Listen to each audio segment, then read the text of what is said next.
Suas verdadeiras riquezas são seu tempo e sua liberdade. O dinheiro é apenas um instrumento para negociar seu tempo. É como um recipiente onde você armazena sua energia econômica até que queira usá-la. Mas o mundo todo deixou de usar dinheiro real e foi levado a usar moeda. Uma impostora traiçoeira que está silenciosamente roubando seus dois ativos mais valiosos: seu tempo e sua liberdade. Estamos entrando no maior período de crise financeira que o mundo já conheceu. A transferência de riqueza que acontecerá durante essa década é a maior transferência de riqueza da história. A riqueza nunca é destruída, ela simplesmente troca de mãos. E isso significa que do outro lado de toda crise existe oportunidade. A boa notícia é que tudo o que você precisa fazer para transformar esta crise em uma grande oportunidade é se educar. Educação sobre a história do dinheiro, educação sobre finanças, educação sobre o dinheiro e sobre como a economia global funciona.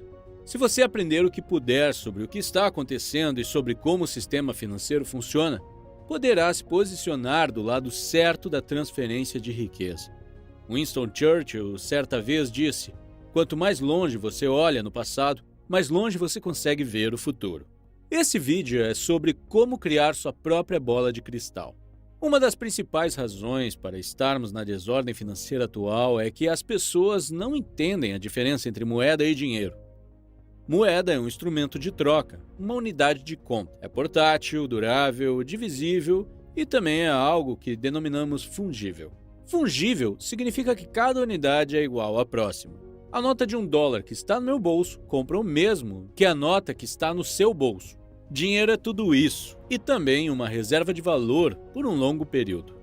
Até mesmo planejadores financeiros, banqueiros, contadores não compreendem a diferença entre dinheiro e moeda. A moeda em seu bolso é um instrumento de troca, é uma unidade contável, porque contém números.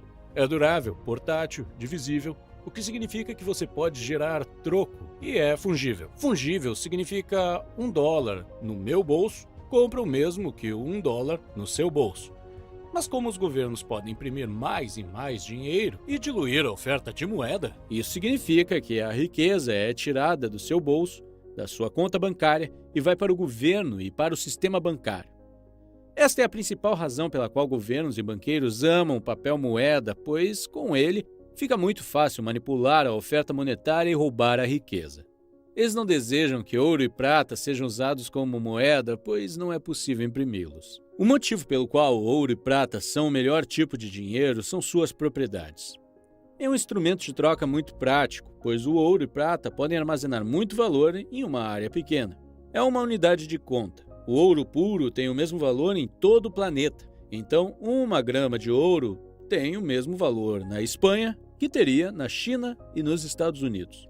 É durável. O mesmo ouro que os egípcios usavam em seus comércios 5.000 anos atrás ainda está aqui conosco hoje. Não se deteriora. É divisível. Você pode gerar troco com ele.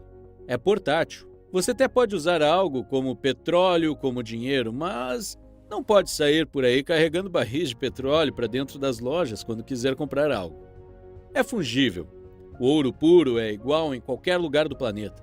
Prata pura é a mesma em qualquer lugar. É escasso, ou seja, limitado em quantidade. É por isso que mantém seu poder de compra. Governos não podem imprimi-lo. Nos últimos 5.000 anos, apenas o ouro e a prata mantiveram seu poder de compra. Houve milhares e milhares de moedas fiduciárias, ou seja, moedas feitas de papel. A história mostra que todas as moedas que não são lastreadas em ouro ou prata acabam perdendo seu valor. É uma porcentagem de 100% de fracasso. Vou repetir. Não existe nenhum único papel moeda na história que não tenha perdido completamente seu valor. Você acredita que o dólar, o euro ou o real serão os primeiros? Eu acho que não. Nenhuma moeda fiduciária sobreviveu até hoje. Nenhuma. Moeda fiduciária é uma moeda que só existe sob determinação de um governo. Eles têm a impressora e imprimem a moeda. Então, dão àquela moeda designação fiduciária, o que a torna oficial. Na realidade, não passa de um papel sem nenhum valor, exceto o valor que o governo lhe confere. O Federal Reserve, que é o Banco Central dos Estados Unidos, é bastante aberto sobre o que está fazendo. Se você for até o site deles, verá que eles dizem que não há nenhum valor intrínseco na moeda. Eles te dirão que a imprimem sem nenhum tipo de lastro, ou seja, nenhum tipo de correspondência que sirva como garantia daquele valor. Não é um fato secreto, mas se você estiver conversando com alguém e afirmar que o dinheiro em seu bolso foi criado do nada, sem nenhum tipo de garantia, e que tem tanto valor quanto dinheiro de brinquedo, eles vão te olhar como se você fosse louco. Existe uma definição bem clara do que o dinheiro é. A questão é, quando você aplica essa definição às coisas que as pessoas afirmam ser dinheiro, tais coisas se encaixam na definição? Bem, vamos pegar notas de dólar, por exemplo. Elas executam bem essas funções? Elas armazenam valor? O dólar perdeu 95% do seu poder de compra desde a criação do Sistema de Reserva Federal dos Estados Unidos em 1913. Portanto, não é uma reserva de valor muito boa. Uma das coisas que faço para chamar a atenção do público é exibir um slide com 3 fotos. Uma foto é uma pilha de dinheiro do jogo Banco Imobiliário. A outra é uma pilha de notas do Banco Central, o que os americanos chamam de papel moeda. O outro é uma American Eagle, uma moeda americana feita de ouro maciço. E o título do meu slide é: qual desses não é igual aos outros? Bem, já mostrei esse slide para grupos de professores universitários e também já mostrei para crianças. Quando os professores vêm, eles dizem claramente dólares não são como os outros, porque o ouro não tem função como dinheiro e o dinheiro do banco imobiliário é inútil, enquanto o dólar americano é uma reserva de valor. Então o dólar que é diferente. Mas as crianças olham para o slide e dizem: a moeda de ouro não é igual aos outros. Porque as outras duas são apenas papel e é óbvio que a moeda de ouro é diferente. Então, minha pergunta é: quem foi mais esperto? O professor universitário ou a criança de 5 anos? Antes da Primeira Guerra Mundial, para cada nota de 20 dólares emitida, eram depositadas no Tesouro dos Estados Unidos 20 dólares em moeda de ouro pagáveis ao portador mediante solicitação. O dinheiro estava no cofre. A moeda era uma nota que eles te davam, que era apenas um comprovante de posse, apenas um ticket de reivindicação sobre o dinheiro. O mesmo que aconteceria se você fosse à lavanderia e entregasse a eles a sua camisa e eles lhe dessem um comprovante para que você pudesse buscar sua camisa quando ela estivesse pronta. O valor está naquela camisa na lavanderia, não no pedaço de papel que você irá apresentar como prova que você possui. Então, a moeda é apenas para reivindicar o dinheiro. O próximo segredo obscuro é a diferença entre moeda e dinheiro. Dinheiro deve ser uma reserva de valor e manter seu poder de compra por longos períodos. Moedas nacionais são apenas uma ferramenta usada pelo governo e pelo setor financeiro para drenar seu tempo e sua liberdade, roubando seu poder de compra. Portanto, em vez de armazenar sua energia econômica, as moedas fazem com que ela vaze. Agora compare o ouro e a prata que os egípcios usavam. Sabe, as pessoas ficam surpresas que após 5.000 anos as pirâmides ainda estão aqui. Mas o mais surpreendente é que o dinheiro que essas pessoas usavam como instrumento de troca para construir as pirâmides ainda existe hoje. Pode ter sido derretido ou refinado e está agora em uma moeda, ou barra, ou em alguma peça de joalheria. Mas ainda está conosco hoje e ainda tem poder de compra. Por isso, é o dinheiro definitivo, é divisível e permanente. É uma reserva de valor. É uma unidade de conta. Contém tudo o que você deseja no dinheiro.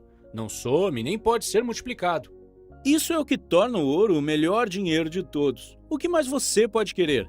Ele mantém os governos sob controle. E é por isso que eles não gostam do ouro. Porque estão se dando bem com as moedas fiduciárias e farão tudo o que puderem para desacreditá-lo como classe de ativos. Eles têm medo de que o ouro seja imposto ao sistema e acabe restringindo a capacidade do governo de gastar mais do que pode. Você provavelmente sabe que a inflação é uma expansão da oferta monetária e que a deflação é uma diminuição da oferta monetária. Se você expandir a oferta monetária, isso resultará em uma alta nos preços. E se você diminuir a oferta, no fim das contas os preços vão cair. É uma piscina, mas não uma piscina de água, uma piscina de moeda.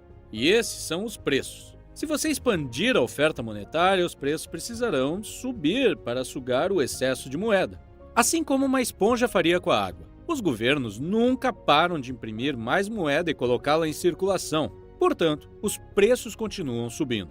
Não são as coisas que você quer comprar que estão mudando. O mercado imobiliário não muda. O que muda é que a moeda compra cada vez menos. É a moeda caindo, não os preços das residências subindo. Antes que tivéssemos moeda, tínhamos a permuta. Eu te daria 3 cocos e você me daria 4 peixes em troca, porque esta pareceria uma troca justa. Mas isso ficou complicado, então tivemos que inventar o dinheiro para que fosse um instrumento de troca portátil divisível. E o desafio está no fato de que perdemos isso há bastante tempo. Não temos mais coisas de valor como moeda. Agora temos apenas coisas como números e contas. Mas acredite em mim, não são reais. É uma história inventada. E uma das maiores histórias inventadas se chama flexibilização quantitativa, que parece um termo complexo, mas é apenas uma forma disfarçada de dizer criação de moeda. A flexibilização quantitativa começou com o plano de resgate econômico do sistema bancário de 2009. Moeda foi criada a partir do nada e então dada aos bancos para pagarem a si mesmo bônus recordes como recompensa por ter quebrado a economia mundial. Este é um fenômeno global, mas tudo que você tem que lembrar, por enquanto, é que não importa se o termo usado é flexibilização quantitativa, resgate econômico ou programas de incentivo, todos esses são apenas nomes de mentirinha para a criação de dinheiro. Muitas pessoas pensam que ficarão bem em seu país, que só vai acontecer nos Estados Unidos ou talvez Europa, mas o que eles não percebem é que é um fenômeno global. Tenho que te mostrar uma coisa. Esta é a moeda base nos Estados Unidos. Este é basicamente o número de dólares de papel que existe. Levou 200 anos para que fossemos de $0 para 825 bilhões. E então tivemos o plano de resgate econômico e a flexibilização quantitativa 1, e depois a flexibilização quantitativa 2, então a 3 e a 4. E logo teremos a número 57 a 382. E não é apenas nos Estados Unidos. É assim que está a oferta monetária canadense. E está assim na Austrália, e na África do Sul, Rússia, aqui na Singapura, mesma história. Todos os governos do planeta estão fazendo gastos absurdos e expandindo sua oferta monetária, realizando resgates. E a história mostra que não há exemplo de que isso tenha dado certo alguma vez. Às vezes, é incrível como não tenhamos mais inflação do que temos atualmente nos Estados Unidos. Se continuam expandindo a oferta monetária tão amplamente, então por que os preços não estão subindo mais rapidamente? E a resposta é que boa parte do dinheiro criado foi enviado para o exterior. Lembro que logo no começo da minha pesquisa ouvi essa expressão. Os americanos exportaram sua inflação. Eu pensei, o que é isso? Como é possível exportar sua inflação? Você a coloca numa caixa e envia? Como se faz? Bem, agora eu entendo. Você exporta sua inflação quando envia todos esses dólares criados para outros países. E então, eles te enviam suas geladeiras, carros e televisões. Então você recebe máquinas e eles recebem pequenos pedaços de papel. É um ótimo negócio para o povo americano, por enquanto. Mais cedo ou mais tarde, todos esses dólares voltarão para casa. Quando a hora chegar, como parece que agora está chegando, quando o resto do mundo disser não queremos mais jogar esse jogo porque os dólares do tio Sam não têm mais valor. Teremos que encontrar algo diferente de dólares americanos. E então, os dólares começarão a voltar para os Estados Unidos e as pessoas dirão que não os querem mais. Assim que o fluxo de dinheiro que os Estados Unidos exportaram começar a voltar, a inflação será trazida de volta também. E então, veremos a quantidade de dinheiro dentro dos Estados Unidos crescer muito mais rapidamente. Durante a segunda rodada de flexibilização quantitativa, os preços da comida no mundo subiram 60%, o que criou um desastre humanitário para 2 bilhões de pessoas na Terra que vivem com menos de $2 por dia. Essas pessoas já estavam passando fome. Elas ficaram ainda mais famintas e algumas delas começaram a derrubar seus governos no norte da África e no Oriente Médio. A flexibilização quantitativa foi a centelha que deu início à Primavera Árabe. Quando você cria dinheiro, cria algum tipo de inflação. Só depende de para onde esta inflação vai. A inflação afeta as pessoas principalmente na porcentagem da sua renda destinada à comida. Vemos isso como uma questão de proporção e sabemos que há alguns perigos. Por exemplo, no Egito, quando essa proporção chegou a 40% da renda sendo destinada a alimentos, e o preço dos alimentos começou a subir devido à inflação, as pessoas começaram uma revolução. Foi exatamente isso que aconteceu. Da mesma forma, a Revolução Francesa estava relacionada ao preço dos alimentos, chegando a um ponto tão crítico que, avaliando o risco-recompensa de uma revolução, a revolução compensava. Quando há inflação, as pessoas mais produtivas na sociedade são punidas. Em outras palavras, as pessoas que produzem mais do que consomem e economizam a diferença. O problema é que essas pessoas produtivas ou poupadores economizam a sua moeda nacional. Infelizmente, a moeda é apenas um pedaço de papel fiduciário nesse momento. Então, quando forem destruídos pela inflação, aqueles 100 mil dólares que você estava guardando para quando se aposentasse, não existirão mais. E também não será mais possível comprar as coisas que você iria comprar com eles para si e para os outros. O que você faz então? É assustador. No entanto, você sabe que isso vai acontecer e só pode jogar as cartas que recebe. Mas a boa notícia é que o valor do ouro e da prata sempre acaba dando conta da expansão da oferta monetária. Quando os governos aumentarem sua oferta monetária, quando degradam sua moeda, eventualmente recebem inflação em troca. As pessoas percebem a perda de seu poder de compra. Então, eles correm de volta para o ouro e a prata. E o valor desses metais sobe até que atinja ou exceda o valor de toda a moeda em circulação no país. Este é um processo que vem acontecendo rapidamente ao longo da história, só que dessa vez está acontecendo em uma escala global. Isso nunca aconteceu em todos os países ao mesmo tempo antes. E isso significa que esta será a maior transferência de riqueza da história. Portanto, é a maior oportunidade da história e não vai acontecer de novo no tempo da sua vida. Então agora aprendemos que sua verdadeira riqueza são seu tempo e sua liberdade. Dinheiro é um instrumento de troca que armazena a energia econômica que é seu tempo e liberdade, enquanto as moedas os drenam. O ouro e prata são o melhor tipo de dinheiro. É um primeiro passo crucial para libertar sua mente de todas as mentiras e truques econômicos e mudar o seu contexto. E sempre acaba voltando ao seu valor intrínseco, que é zero. Governos não gostam de ouro porque ele impõe restrições. As altas dos preços são um sistema de expansão de oferta monetária. E o valor do ouro e da prata sempre irá dar conta da expansão da oferta monetária. Por enquanto, meu desafio é fazer com que você pare de chamar moeda de dinheiro.